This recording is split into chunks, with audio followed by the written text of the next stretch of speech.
Well, hi, and thanks so much for joining me here. Hey, it's the evening of the 21st, and this morning I posted a short video appealing to all of you to help me out of the situation I've got myself into with this radio. And next video I posted, which was just earlier today, I got a comment from Robert. Thank you so much, Robert. Robert pointed out my error, my very embarrassing and stupid error. It really is, but you know, that's the risk I take when I post these things live. So I replaced these capacitors, and you know, these are usually pretty small size capacitors, usually in the picofarad range. But on the schematic they were shown as micro.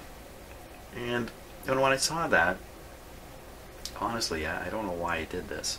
Rather than think about it, I decided I would consult a chart on the internet. You know, the internet makes things so easy. Why think when you can look at the internet? So I grabbed a chart. It's actually not the best chart to look at, as I now know. Nothing wrong with the chart. The chart was correct. But because I had certain notions floating around loosely in my head, I looked at the chart and convinced myself that micro was nanofarad. You know, that's pretty stupid when I look back on it. That's really dumb. I'm not a greenhorn at this, believe it or not. So, but I really got it firmly in my head that it was micro was a nanofarad. It's not. It's picofarad, of course. So I went ahead and sized the capacitors that I replaced in here, the replacement capacitors. I sized them 1,000 times too big. I even came in here one evening, I think it might have been yesterday or the day before, convinced that I must have just got the sizes wrong, you know, to make the radio behave the way it's behaving. And I reconfirmed my error by looking at the same chart and going through the same defective thinking, and reassured myself that, oh no, I got this right. You know, I was so close to discovering it at that point. It's amazing. I amazed myself. So the good news is, I'm pretty sure once I replace those 3 capacitors with the appropriate size, that this weirdness is going to go away. So what I am going to show you, what you're going to see next in this video, is work I did a couple days ago to fix this probe. A little more stupidity there.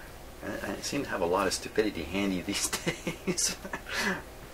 So I fixed up the probe.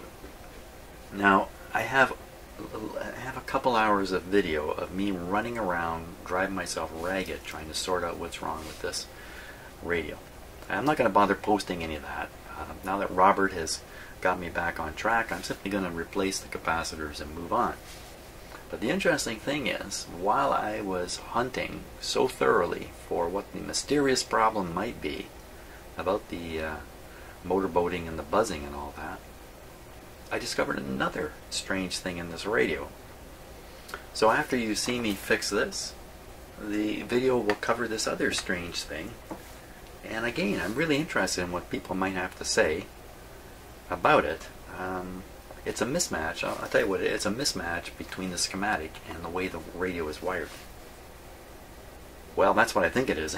Anyway, maybe once you watch the rest of this video, you'll say, well, Jim, drink more coffee or something, because what you're talking about doesn't make any sense. Anyway, I'd be interested in any comments somebody might have about what I should do in the situation where the radio appears to be miswired. And you'll see this on the video as it comes along. So thanks again, Robert, for bailing me out. And tomorrow, when I'm back in here working, I'll put the correct size capacitors in. Boy, I just feel so stupid. Yeah, you know, one thing about feeling stupid like this and showing my foolish errors is I know it makes you guys feel better. Anyway, stuff happens in life. So that's it. So I thought I'd shoot this little thing here this evening, because I'm working on the next video right now. So I'm going to stick this right in the front of the video. Of course, you're watching it right now. And then what's going to follow next is what I intended to be the start of the video. And it'll just be, as I said, it'll be me working on Mr. Connor here. Okay, let's see it. Well, sometimes I can be amazed at how stupid I can be. Oh my gosh. Just thinking about this, I came running in here. This is never going to work. This can't go on like this. You knucklehead. It's shorted out in there, on the inside, of course. You know, I tried that because I felt lazy and didn't want to turn on my soldering iron. Now, I know you never do things like that. But really, I am just amazed at times at how stupid I can be. You know, I'll do stuff in the shop here, it'll go on video.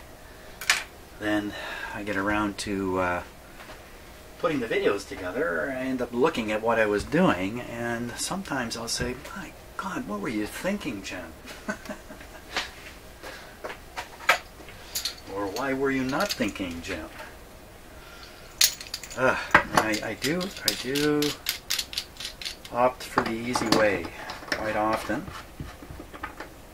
You know, those words of wisdom, if something's worth doing, it's worth doing right. Well, I don't follow I don't follow those words of wisdom. If something's worth doing, maybe you can do it easy and quick. That's where I am. Gets me into trouble a lot. Okay, so I have to desolder this little wire here.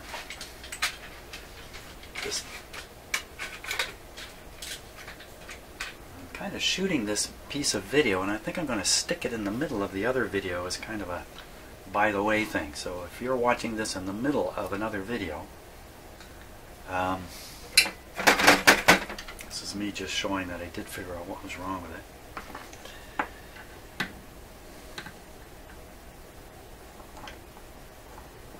So then I got a soldering iron strike on this cable too. I am bad, very bad. Bad boy.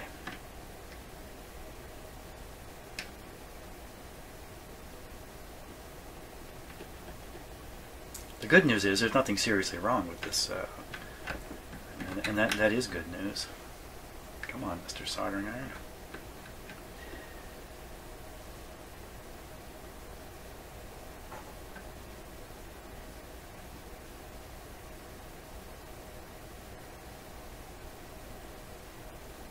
Soldering iron has to deliver heat at a rate high enough to raise the temperature of this large piece of metal here. It's close to the limit of what this soldering iron can do, I'm pretty sure. There we go. Come on, pop out. There we are. Okay.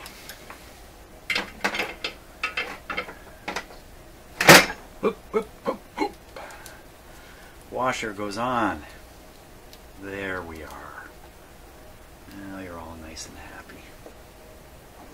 In you go. Good too, because I do plan to use this.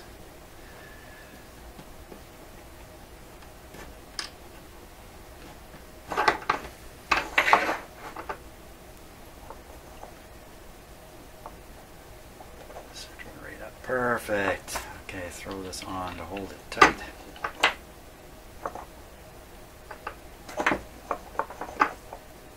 Good enough.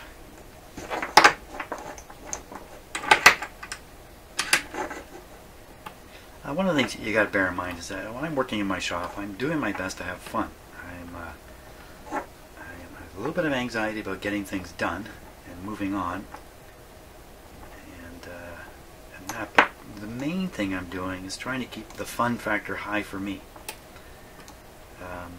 If I didn't find this fun to do, if it became too much like work, I would stop. Why? And you know, I am doing these things, these repairs for other people, and I have to be just a little careful about taking myself too seriously and stuff like that.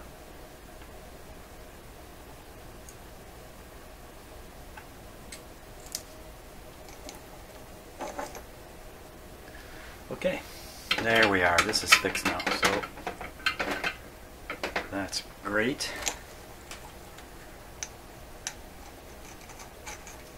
The washer just sits on there.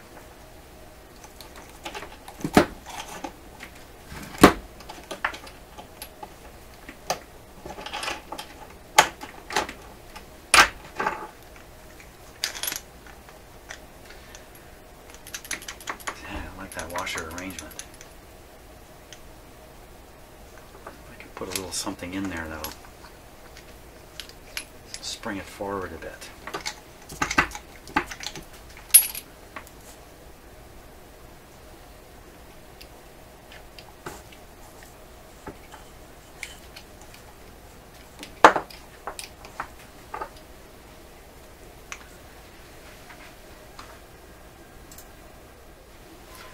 Okay, I think I got something that's going to work. I'm not sure how thick it should be, but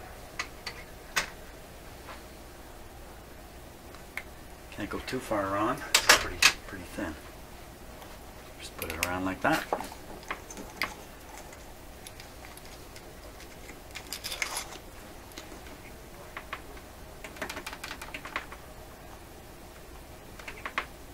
It's better. Not much holding this together. Really nothing holding it together. Good though. There we are. We are now ready. We are ready to attack the crazy radio. Okay.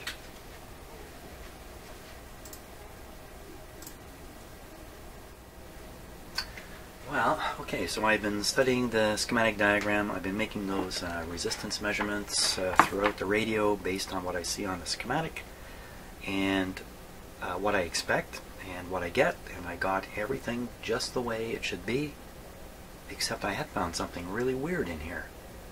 So I turned on the camera so I can review what I found, and maybe I'll discover that I'm just a little confused, but I'm pretty sure of what I saw. So let me just clear up a few things here. We'll start by looking at the schematic. Okay, so I found some weirdness here right around the volume control. When you look on the schematic, you can see the top of the volume control, right? This is one of the terminals of the volume control. Here, another center terminal there on the wiper, and then the bottom terminal. It's easy to know these terminals apart because this resistor is leaping right out there. Orange. It's easy to know for sure which terminal is here.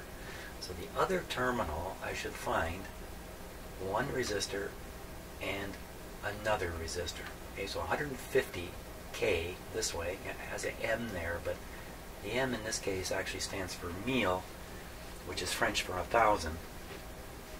So that's actually what we would put a K there today, but back when this was done, they put an M there. That's why if it is supposed to be a meg ohm type resistor, they put MEG here. Meg. Okay.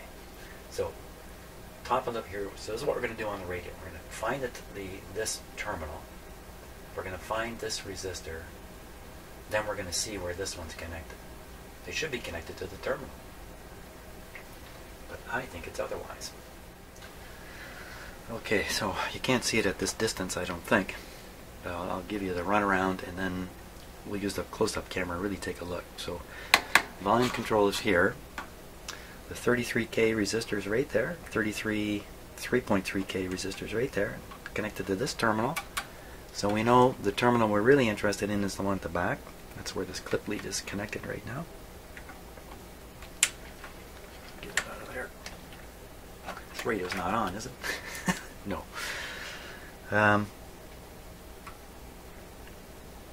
So if we follow up from back here, I'll do it with a close-up in a minute. There's a red wire. It comes all the way up. The red wire is spliced onto this resistor. That's a curious thing in itself, you know, but you'll see that in the close-up. So this is the 150 resistor going to this terminal. What has happened to the 10 meg? Wow, okay, let's get the close-up here because I think I'm on to something.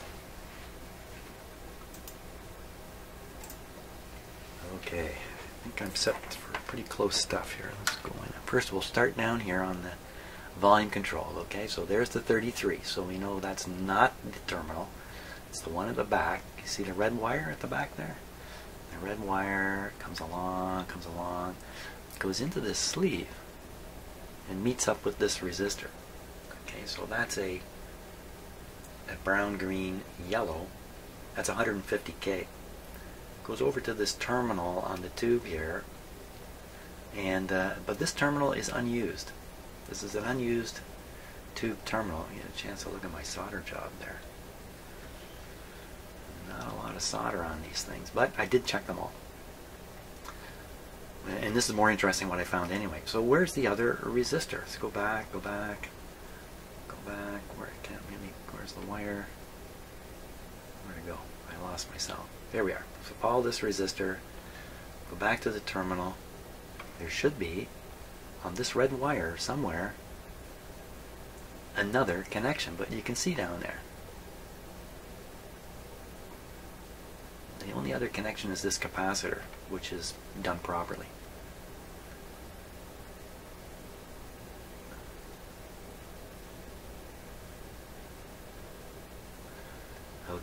Okay, now, where is the resistor? Well, here it is.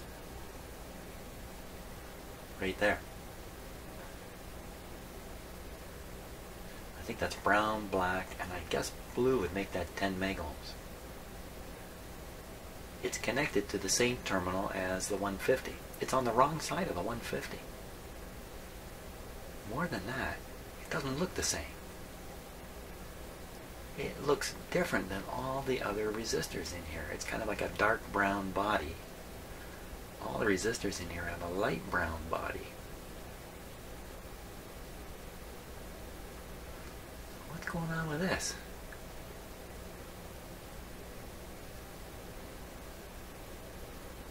To me, it's connected on the wrong side. It's supposed to come right off the volume control. Is this somebody's previous work? Somebody's previous work in the radio and they made a mistake, or they made a conscious alteration, and at that time it made the radio work for them? The suspicious thing is this insulated sleeve here. I mean, this is not normal. You don't normally install components with connections made in space like this, but there's quite a few of them in this radio. There's one right here. There's a number of them. So my thinking now is that this is a new resistor. The old one, something happened to it, and when it was installed, a mistake was made or a choice was made to install it differently. And what I'm inclined to do is to install it properly. That would be disconnect that one from the terminal there and stick it back on the volume control. It's a 10 megohm resistor. Let's look again at the circuit and see if we can deduce exactly why it's even there.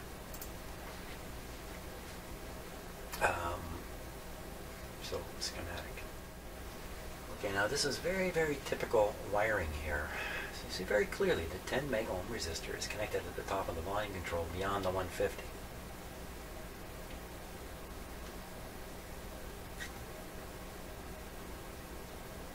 Typically, you stick a resistor here to make this ground path more attractive for whatever it is you want to come down this ground path. This is that capacitor I pointed out to you. So that's the purpose of this. Kind of scare away RF into this capacitor. So at this point you have greatly reduced RF, and you head off through this great big resistor. This raises the impedance, if you like, of this side of the circuit. You can look at it that way. So here's another large resistor, 4.7 megohms to ground. So that's going to be the impedance of this line, about 5 megohms. And then there's a capacitor on this line. On the diagram it's shown way down here, but physically it's somewhere quite different than the radio. And this guy charges up and discharges based on the DC voltage coming out of the detector through these resistors. You can see how if you're going to charge this capacitor, where is it, down here, through this resistor, it's going to be a slow deal. So this, I think this basically is throttling the AVC. So it doesn't go up and down too fast. Up and down, up and down, up and down.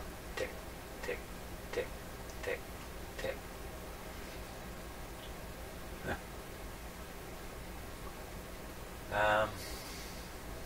That was me ticking, by the way, not the radio, just in case I confused you with my radio imitation. So, you know, what am I going to do? I think I'm going to move this resistor. It looks like it was installed separately. I don't understand what the insulation is going on this wire, but maybe that was original. Maybe the guy thought it's too tough to fish it down and connect it here real easy over to this terminal. Maybe he tried it and it worked. I've come along, changed a bunch of capacitors, and it doesn't work anymore because maybe I boosted this one. I fixed this one, maybe. So that's my lead. My lead is move the 10. In fact, I'll stick a new 10 in. I'll stick a new 10, I can cut this one free. Okay, I got a plan. Hope, what do they say? Hope springs eternal.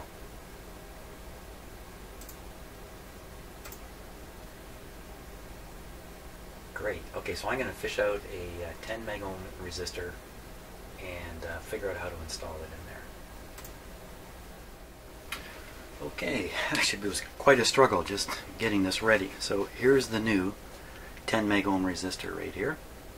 The old one is still connected and in place. So what I want to do, let's get the solder out of here before I have an accident. Turn on the radio, hear it not work, cut that resistor, put this one connected there, hear the radio work. Okay, volume down. Back to the startup sequence here.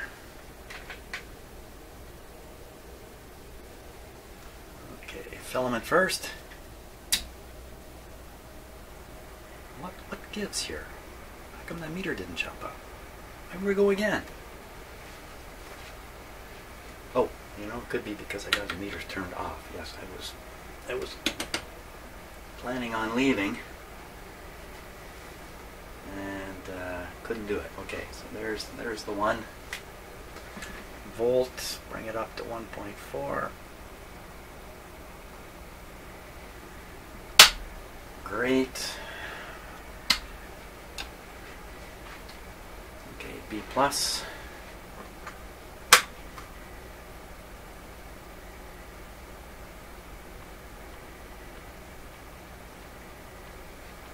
Okay, it's ticking. It's a ticking.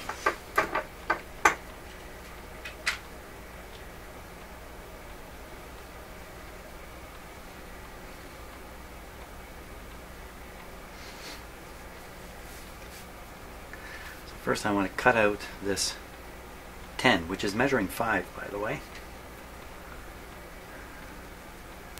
What could happen? Well, the radio could go screamingly wild. I have no idea what's going to happen here. If that's the case, cover your ears.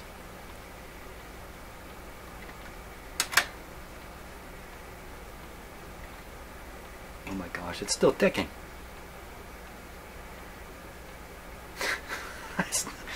That's not what I expected. Okay, now we'll hook up the new one.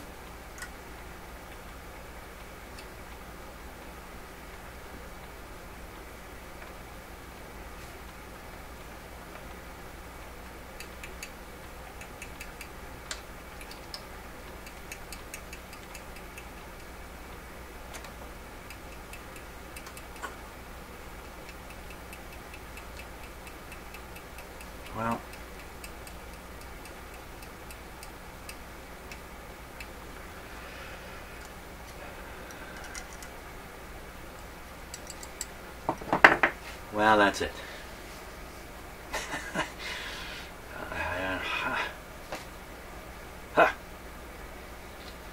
Okay, that's the result. The result was